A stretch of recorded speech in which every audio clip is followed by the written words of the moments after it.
La Réunion est devenue l'île aux voitures. Ici, quand on roule, on est tranquille ici. Il y a une voiture, elle doit dire de temps en temps. Ça fait province d'un seul coup. Oui. De temps en temps. Et chez nous, c'est plus, voilà, c'est pas pareil. Maintenant, c'est saturé.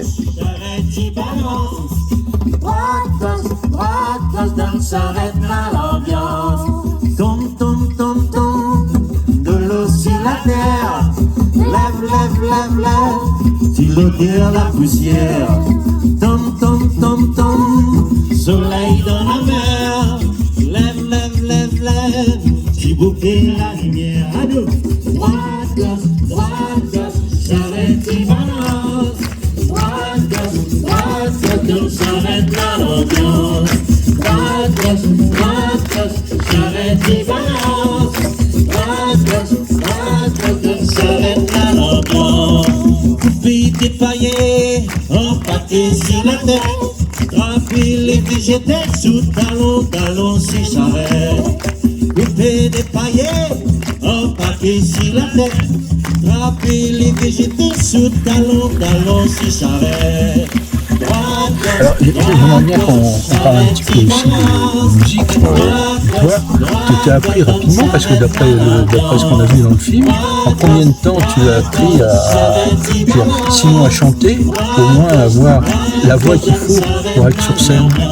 Là.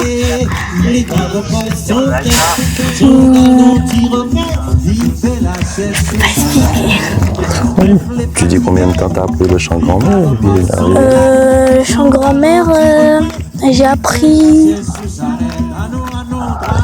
Tu as appris où?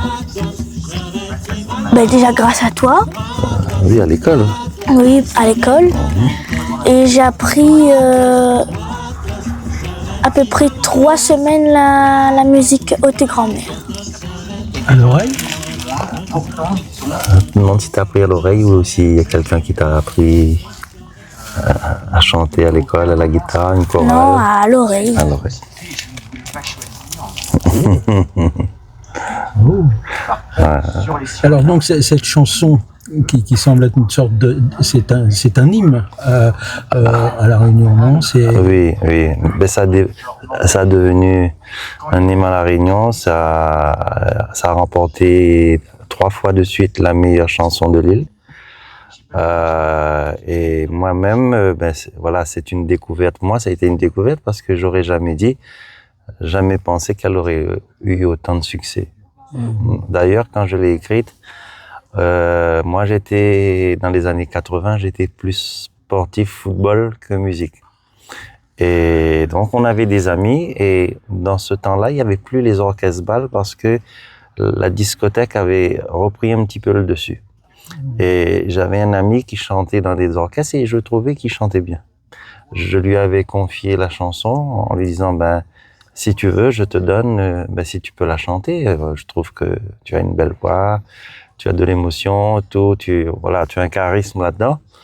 Et on avait une répétition le samedi après-midi, on répétait tous les samedis après-midi, et lui, tous les samedis après-midi, il était sur le terrain de football.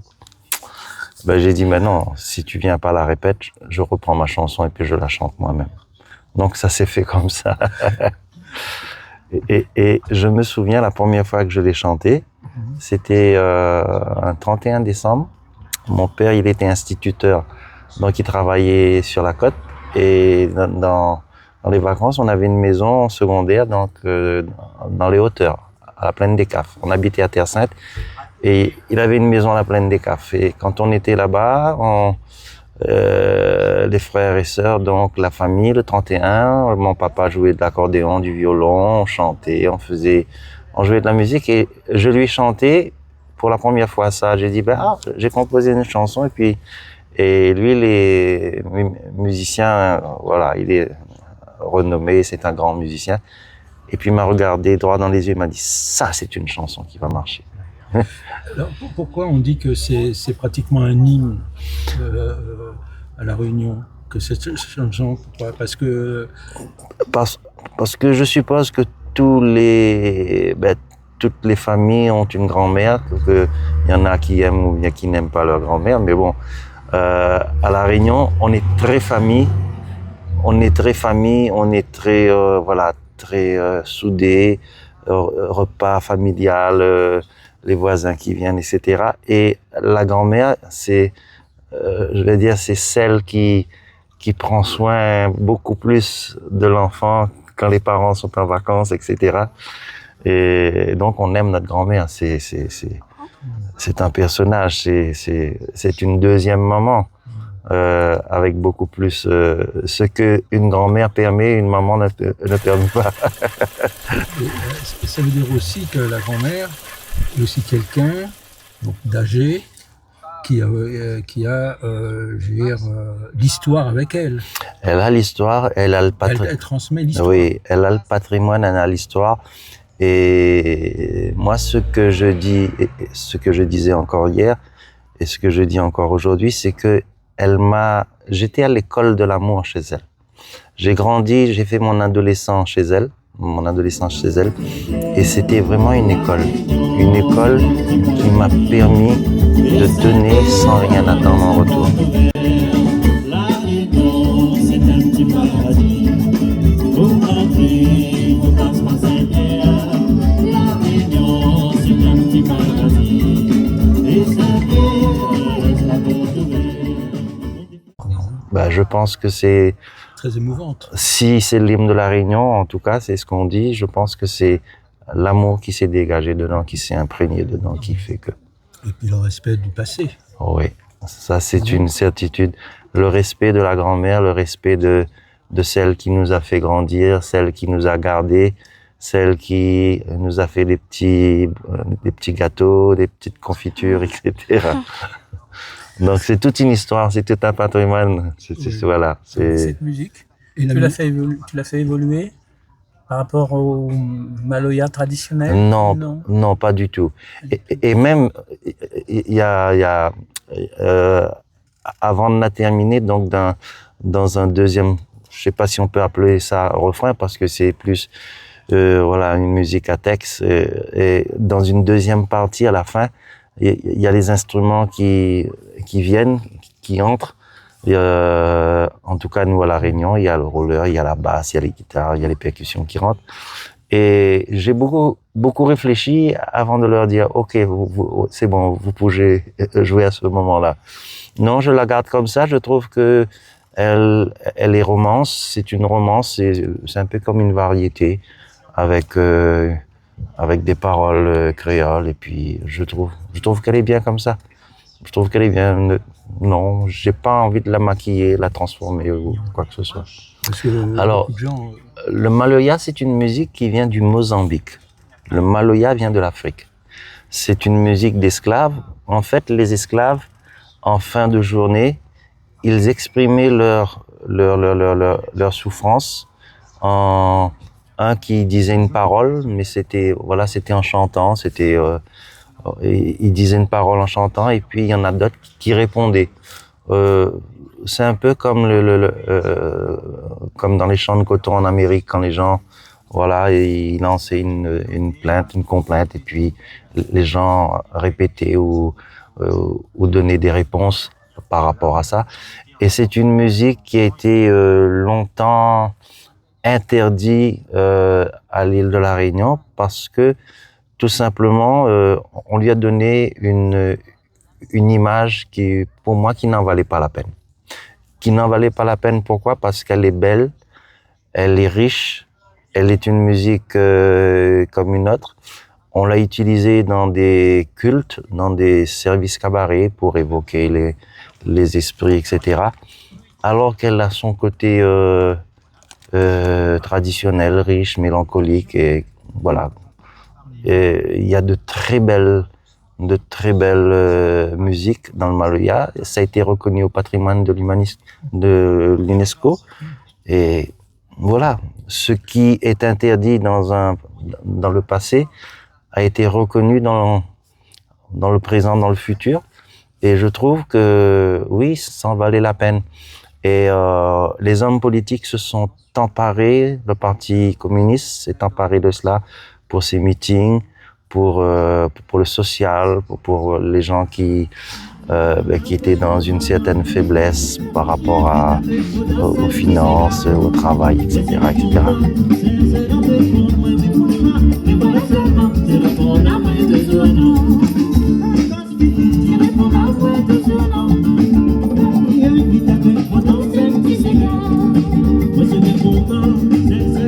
Alors,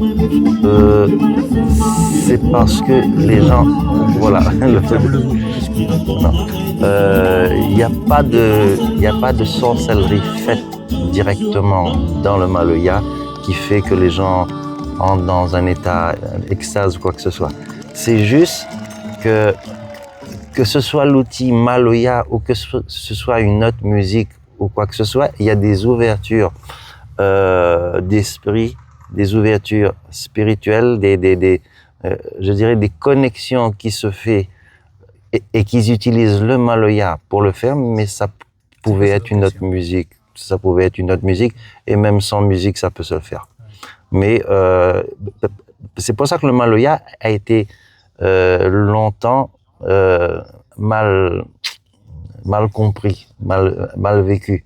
Je peux avoir une souffrance de par l'esclavage et raconter ma souffrance et que tout le monde y participe, y réponde, et ça devient une complainte, il n'y a pas de problème. Et il y en a d'autres qui l'ont utilisé parce que aussi, ça vient du Mozambique, et ça vient aussi de Madagascar, c'est passé par Madagascar.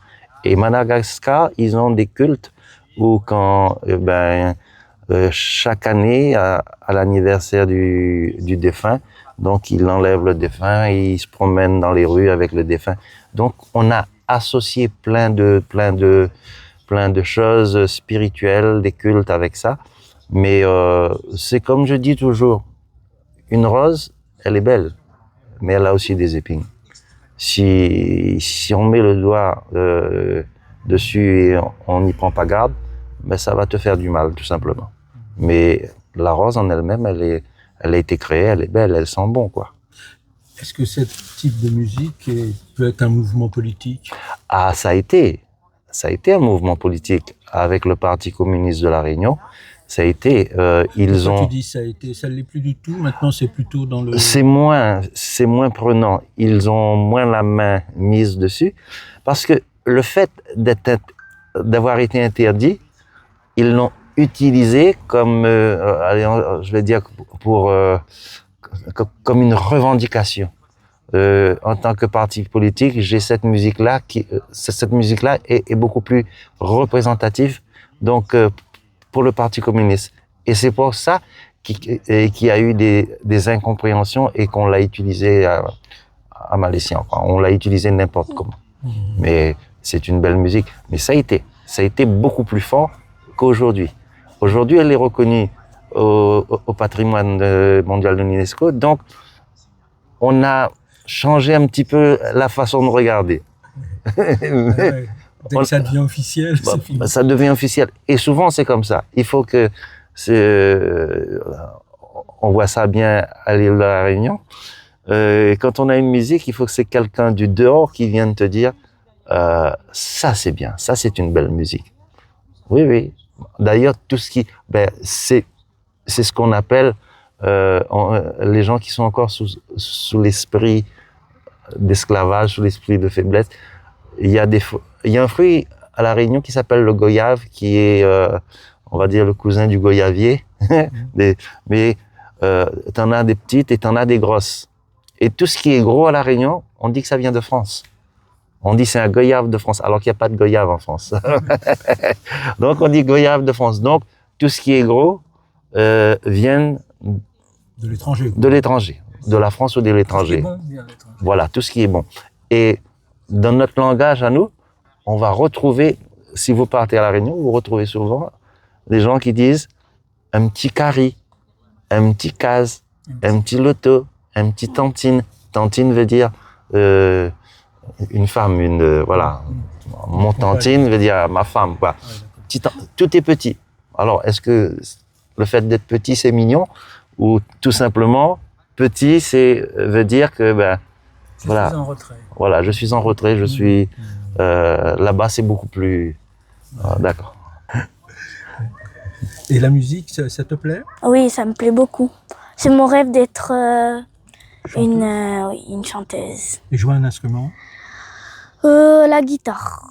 Et mon cayambe que je t'ai prêté, il te convient pas? Si, si. C'est parce qu'en fait, on a vu, oui, c'est ça, dans la vidéo, Ouais. à un moment donné, quoi, c'est un film d'un spectacle, on voit la personne chanter avec le cayambe. Ça doit être compliqué, ça. Non, ouais. Tu as joué hier du cayambe? Ouais, mais on va dire qu'ils ont l'habitude. En fait, il y a plein d'instruments comme ça qu'on joue à l'oreille et qu'on se pose pas de questions. Ça va tout seul. On va dire que c'est dans les gènes. Voilà. C'est comme ça. Et puis, il y a plusieurs façons de jouer du cayambe. Il y a des façons faciles, il y en a d'autres qui sont beaucoup plus difficiles à jouer, mais les gens en général, ils le jouent sans se poser de questions, ils arrivent à jouer.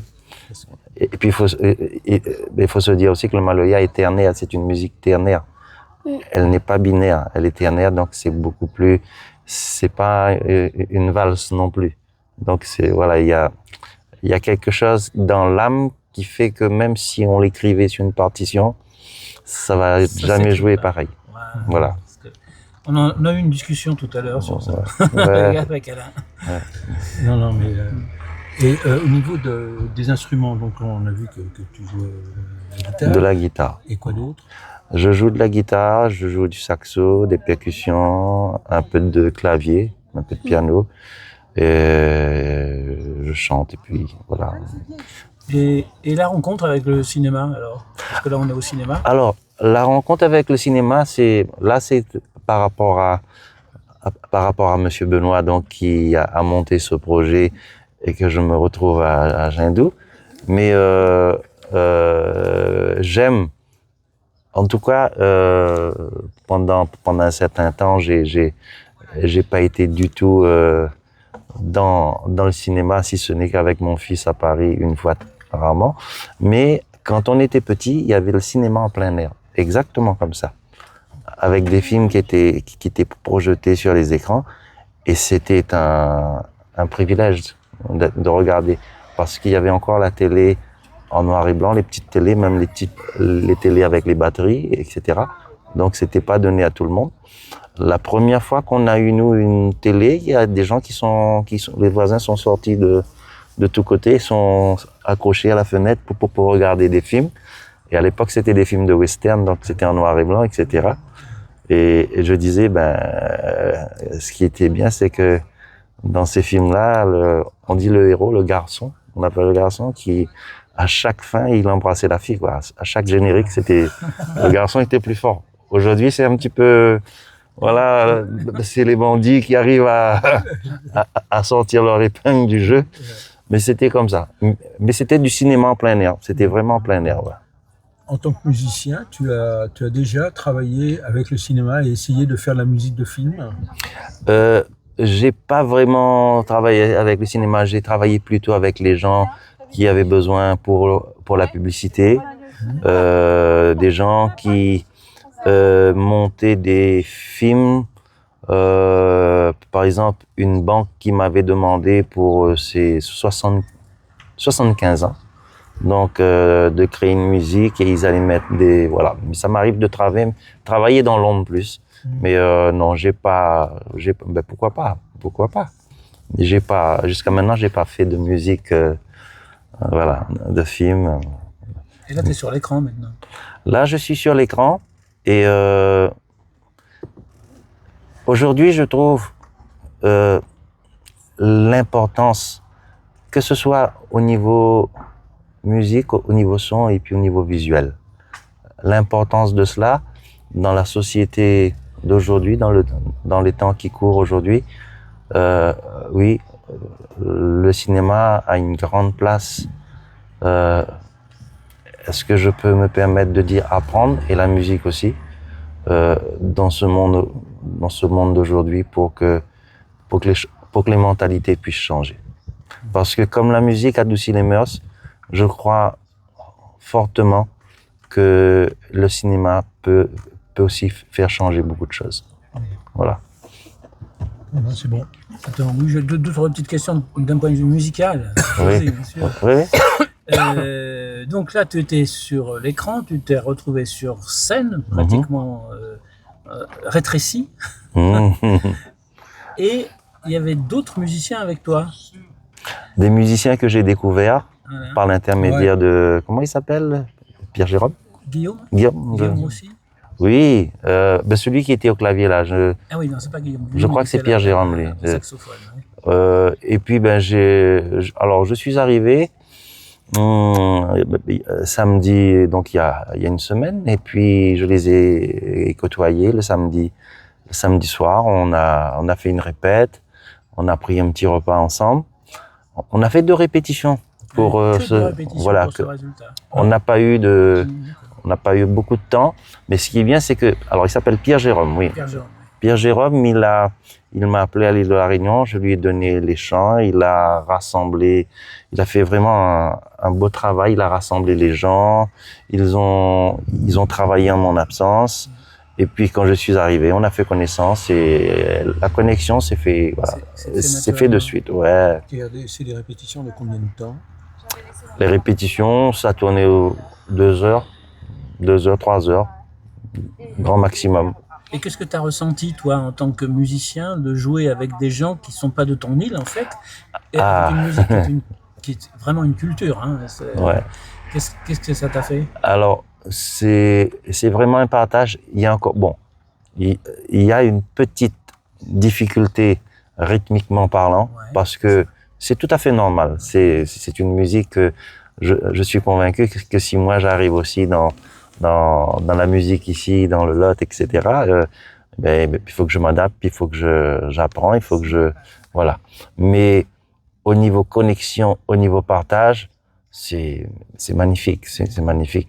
On a accroché tout de suite, c'était un moment de bonheur. Et c'est vrai que si on avait plus de temps pour travailler, on aurait fignolé plus de trucs, on aurait arrangé plus de trucs. Mais je me dis, j'aime bien aussi ce côté spontané, voilà.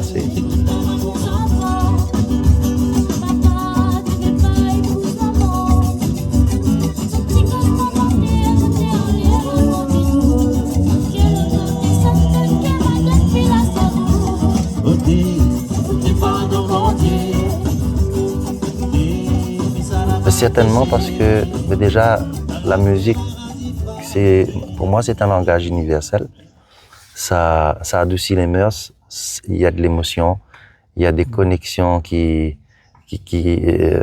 se fait. Et c'est pour ça que je dis que on aurait pu utiliser n'importe quelle musique pour véhiculer des cultes ou des choses, voilà. Mais là, on est dans un endroit festif, de rencontre, on se plaît, on a des projets. Il y a un projet, personnellement, on en a discuté avec les musiciens hier, et puis je leur ai dit, pourquoi pas faire un échange culturel? Vous venez à La Réunion, on vous montre notre musique, notre culture, et on fait des concerts. Au Théâtre Saint-Gilles, donc, ce serait un endroit formidable, avec un peu comme les amphithéâtres, là. Et puis, on viendrait, nous, ici, après, avec les musiciens, et on aurait envie d'apprendre aussi votre musique, la langue ici. Apparemment, il y a une langue qui est en train de je sais pas si c'est de se perdre ou d'être l'Occident, voilà. Mais je dis, oui, on aimerait cette connexion et puis de s'échanger un petit peu. Nous, on aimerait bien aller voir son école. Ah ouais, parce que le peu qu'on a vu, c'est intéressant. Hein, ça doit faire ici, tu montres les images, les enfants, ils disent à court. Et pourquoi pas nous? Moi, j'ai ouvert 2 écoles de musique à La Réunion, une à Saint-Louis et une à Beauséjour. Et on est en projet, j'ai une association, Gaillard Notre Pays, qui s'appelle, d'ouvrir une école de musique exactement, mais de travailler sous les arbres, dans la cour, et avec avec tout.